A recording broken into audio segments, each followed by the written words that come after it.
Before this story truly begins, I want you to pause for just a moment. Not long, just a second.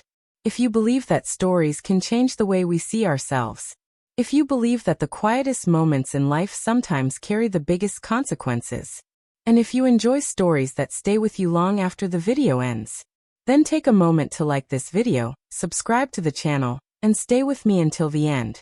Because what you're about to hear is not just a story about a mistake. It's about something much more unsettling. It's about how a single moment, something small, almost invisible at the time, can slowly redraw the borders of an entire life. People think regret arrives loudly. They imagine it crashing into your life the moment you do something wrong. But that's not how regret works. Regret is quiet. It doesn't knock on the door. It waits. It waits until the house is silent, until the lights are off, until you're alone with your thoughts and there's nothing left to distract you. And then it appears. Slowly. Like dust gathering in the corners of a room you thought was clean. At first you barely notice it. Then one day you realize it's everywhere. For me, regret didn't begin with something dramatic. There was no shouting. No había betrayal. No moment where alarms started ringing and warning me to stop. It started with something small. So small that if someone had asked me about it that day, I would have laughed and said it meant absolutely nothing. But sometimes the smallest decisions open doors we never intended to walk through. And once those doors open, they don't always close again. It happened on a Tuesday. A completely ordinary Tuesday. The kind of day that blends into every other day of your life. Nothing special about it. Nothing memorable. At least, that's what I believed at the time. That morning started like any other. My husband, Michael, woke up before sunrise. The soft gray light of early morning crept through the curtains while he moved quietly around the bedroom getting ready for his flight. He had another business trip. Another airport. Another hotel room somewhere in another city. His life had become a pattern of departures and returns. I remember watching him from the bed, half awake, listening to the familiar sounds. The zipper of his suitcase. The rustle of his jacket. The low hum of his phone vibrating with notifications. When he finished packing, he walked over to me, leaned down and kissed my forehead. "I'll call you tonight," he said. He always said that. Sometimes he did. Sometimes he didn't. But it was part of the routine. A promise spoken more out of habit than certainty. A few minutes later, the front door closed behind him. And just like that, the house changed. Not in a dramatic way. Nothing obvious shifted. But the space felt different. Quieter. Hollow. When someone lives with you long enough, their presence becomes part of the atmosphere. And when they leave even temporarily, the air itself seems to notice. I got up, got dressed, and went to work like any other day. Meetings, emails, phone calls, deadlines. The hours blurred together in the usual rhythm of responsibility. By the time evening arrived, exhaustion had already wrapped itself around me. You know that feeling when your thoughts feel heavy? When all you want is silence? That was exactly how I felt as I drove home. The road was dim under the fading light of sunset. Street lamps flickered on one by one as the sky darkened. All I could think about was getting inside the house. Something warm to eat. A hot shower. Sleep. Nothing complicated. Nothing emotional. Just quiet.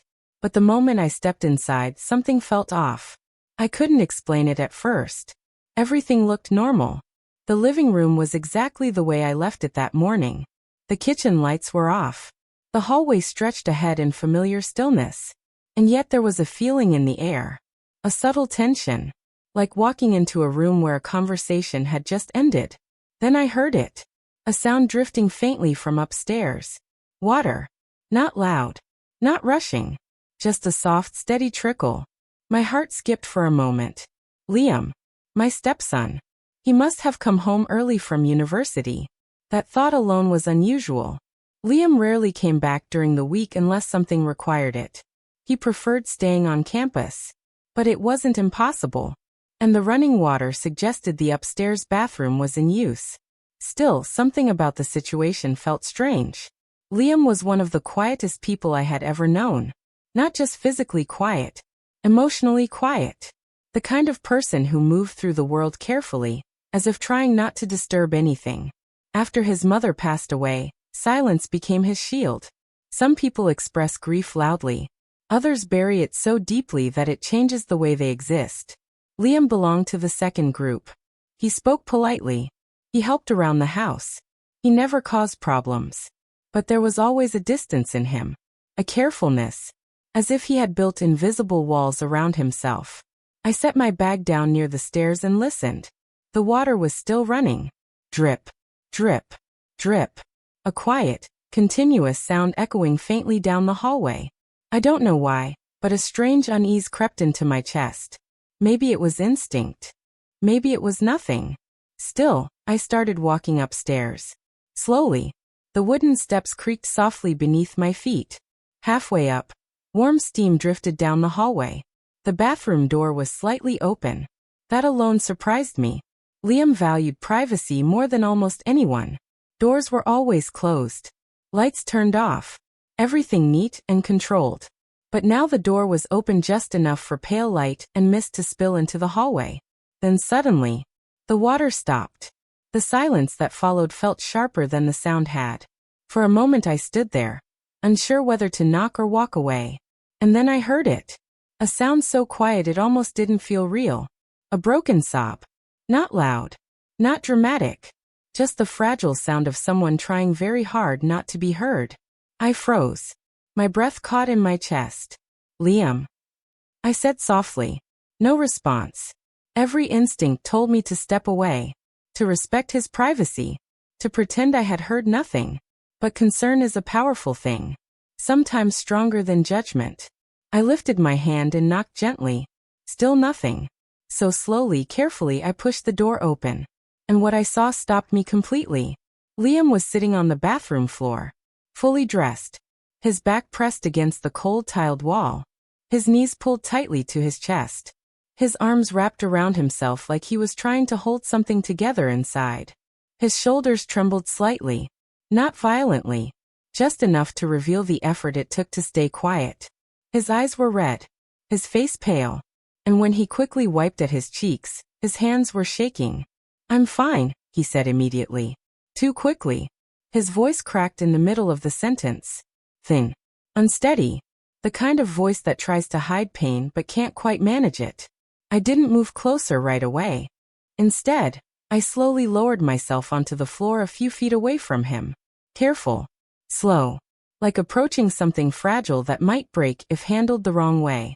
For a moment neither of us spoke. The room filled with a heavy, quiet tension. But it wasn't uncomfortable. It was the kind of silence that waits. You don't have to be fine, I said gently. What's going on, Liam? He stared at the floor for a long time. So long I started to think he wouldn't answer. Then finally he spoke. So quietly I almost missed it. I don't know what's wrong with me anymore. Something about those words hit harder than I expected. Not anger. Not teenage frustration. Something deeper. I can't sleep, he continued. I can't focus on anything. His voice trembled again. It feels like I'm slipping away from myself. Fear threaded through his words. Real fear. And in that moment I realized something we had all ignored for too long. Grief had never left this house. It had simply gone silent. Invisible. Living in the spaces between conversations. In the pauses. In the things no one said out loud. Liam had been carrying it alone. And suddenly the distance between us didn't feel as simple as it once had. I wanted to reach out. The instinct was immediate. Human. To comfort him. To steady him. To help him breathe again. But my hand stopped halfway. Hovering in the air. Because something inside me hesitated. There are lines in life that aren't always visible until you're standing right on top of them. The line between kindness and closeness. Between support and dependence. Between helping someone. And becoming something you never meant to be. And in that moment, I realized how thin those lines could be. You're not broken, I said quietly. You're human. And you've been carrying too much by yourself. For the first time, Liam looked directly at me. His eyes were full of unshed tears. Searching. Almost desperate. Do you really think it gets better? He asked. It wasn't a casual question. It was a plea. The kind of question someone asks when they're standing at the edge of something dark. I took a slow breath. Yes, I said. And I think part of you already knows that. He didn't respond, but something in his expression softened slightly. Not healed, not fixed, just less alone. A few minutes later, I stood and quietly left the bathroom. But the house felt different now. Heavier. Like something invisible had shifted. That night, sleep didn't come easily. I lay awake in the dark replaying the moment over and over again. The sound of his voice. The look in his eyes. The way he seemed to search my face as if hoping I had answers. And that was the moment I first realized something unsettling. Without meaning to, I had stepped into something fragile. Something complicated. Not just the space between right and wrong, but the space between being there for someone and being too close. And once you step into that space, it becomes very difficult to step back out again. If this story made you think, don't forget to like the video and subscribe for more stories that stay with you long after they end. And remember, sometimes the smallest moments are the ones that change everything.